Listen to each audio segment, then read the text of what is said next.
Côté lyrique, cette saison proposera son lot de grands classiques avec les 4 blockbusters de la programmation d'opéra que sont Rigoletto de Verdi, Les Noces de Figaro de Mozart, L'Italienne à Alger de Rossini et Faust de Gounod, la version de Nicolas Joël créée en 2009. Et puis, entre, je dirais, ces piliers du répertoire, des titres un peu moins fréquentés. Nous ouvrons la saison avec un Château de Barbe Bleue de Béla Bartók qui sera présenté dans la même soirée que Le Prisonnier de Dalla Piccola. Autre titre un peu plus rare, qui est une grande coproduction que nous faisons avec une quinzaine d'autres opéras français, Les Caprices de Marianne d'Henri Sauguet, qui est un musicien extraordinairement raffiné, sur le texte de cette pièce sublime d'Alfred de Musset,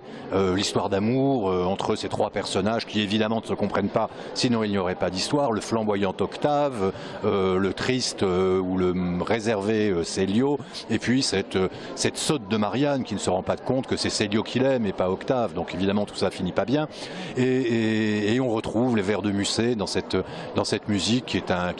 bijou, qui est un véritable bijou. Autre nouvel événement et plus rare, les fêtes vénitiennes de Campra, œuvre du répertoire baroque complexe mais divertissante. Côté ballet, c'est toute la personnalité du chorégraphe et directeur de la danse, Kader Bellarbi, qui s'exprime à travers une volonté d'ouverture et 4 entrées au répertoire, 3 pièces qui constituent le programme Paradis perdu, Le Grand Pas de Paquita et L'Oiseau de Feu de Maurice Béjart. Pour les classiques, il s'agira de Coppelia en échange avec Bordeaux et un Gisèle, nouvelle version. Il est évident que Gisèle,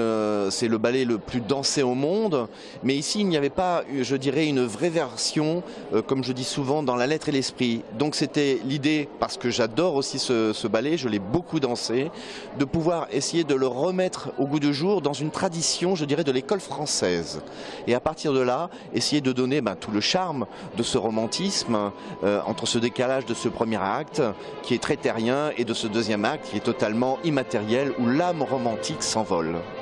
Et le ballet du Capitole s'exporte puisque 2016 devrait permettre de voir naître des projets à l'international. Une saison riche donc et quelques modifications du côté des abonnements et des tarifs qui devraient augmenter de 5%.